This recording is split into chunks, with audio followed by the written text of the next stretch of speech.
Alright, sorry. I'm sorry. I apologize for abruptly ending that last video and speaking out of turn. Excuse me. Work study. Federal work study is what I forgot to mention seriously about on that financial aid application. This is very important.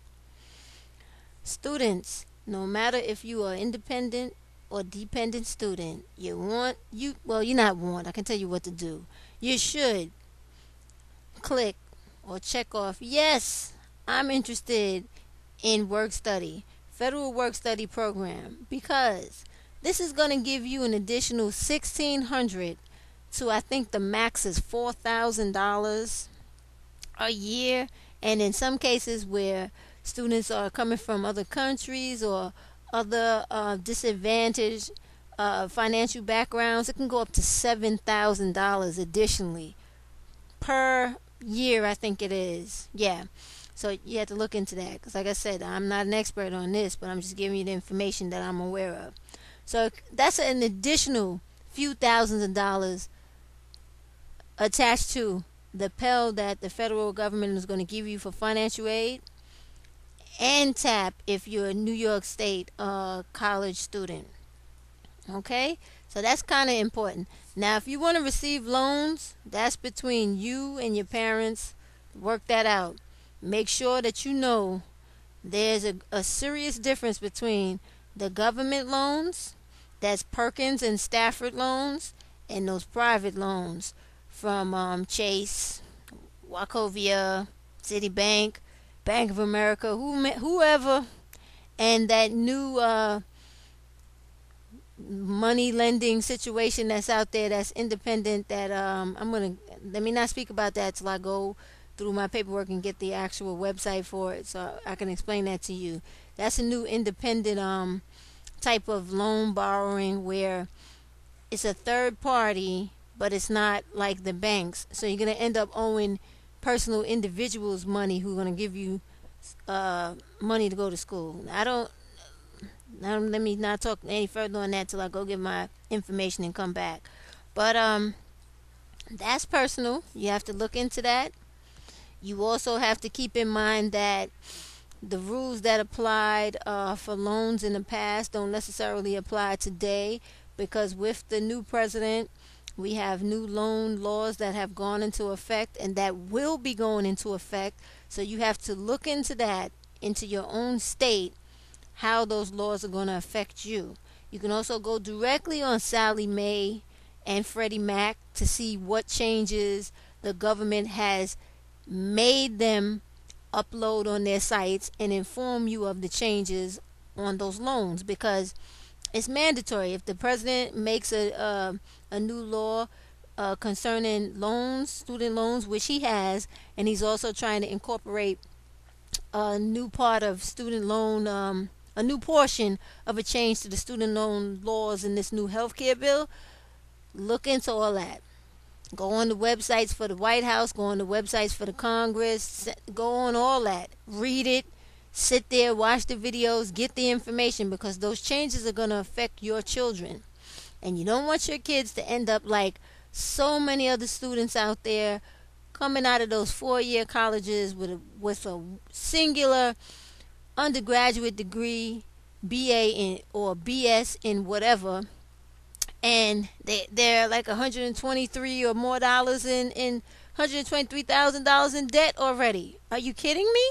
Do you know that it will be almost impossible for them to pay that down enough to go to graduate school? So they're going to be locking themselves into a life of poverty with a degree that they don't even know if they're going to be able to earn that amount of income to pay for that loan. So please don't play with those loans. Take your time and look seriously into all of the promissory notes and the situation you're going to put yourself in. If you can't afford the school, don't stress it. I'll do another video on being rejected from the colleges that you truly love and want to go to, how to reapply for them, how to go to a junior school to get to the senior school. I'll go through that.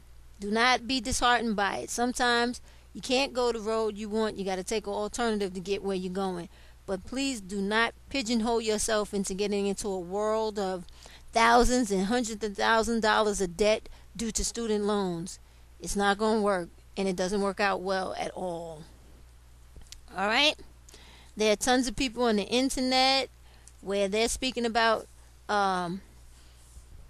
being evicted, losing everything they have due to student loans. And let me tell you something else about student loans, and this is a fact. You can go to the library and pick up any book on credit to find this out. Bankruptcy does not cover and does not allow student loans for that category. You can file that for just about any and everything else except for student loans. So you're talking about a debt that's going to be on your back until you get rid of it. Okay? Keep that in mind. Alrighty. Okay, they got private scholarships listed in this pamphlet. I'll give you the website. I'm not too keen on these private scholarships. That's again interest, penalty, all that business going on there, and also dealing with the money you receive from these scholarships affecting your taxes at the end of the end of the year. I'm going to give you these websites, and I'll also link them on. But fastweb.com, I'm pretty sure a lot of you are familiar with. Read the fine print, please.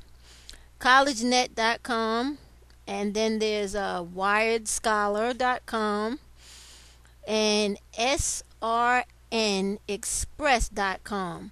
Now, these are all supposed to be free services. So if anybody contacts you or you get any pop-up screen trying to get your financial information, credit card information to pay for these services, delete that, keep on moving.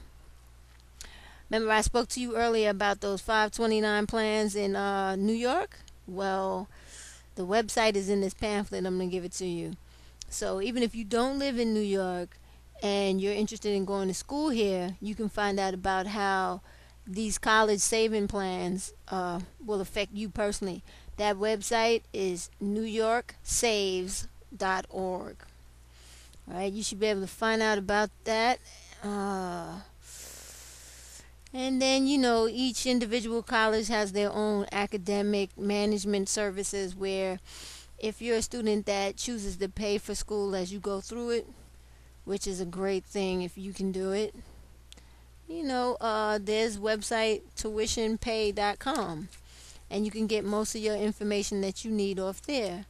But every college or university is different with who manages that service for them, so you got to be guided by who they use.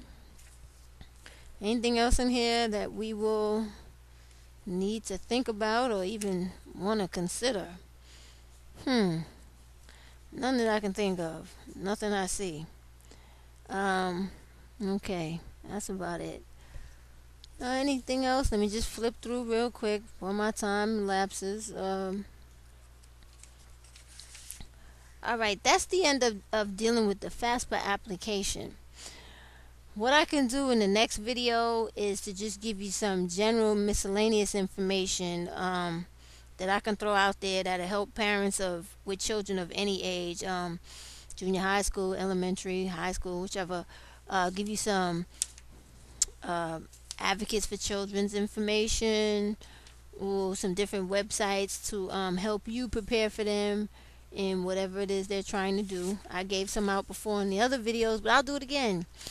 And I want to give you the most informational website for college that I've ever come across, and that is collegeboard.com.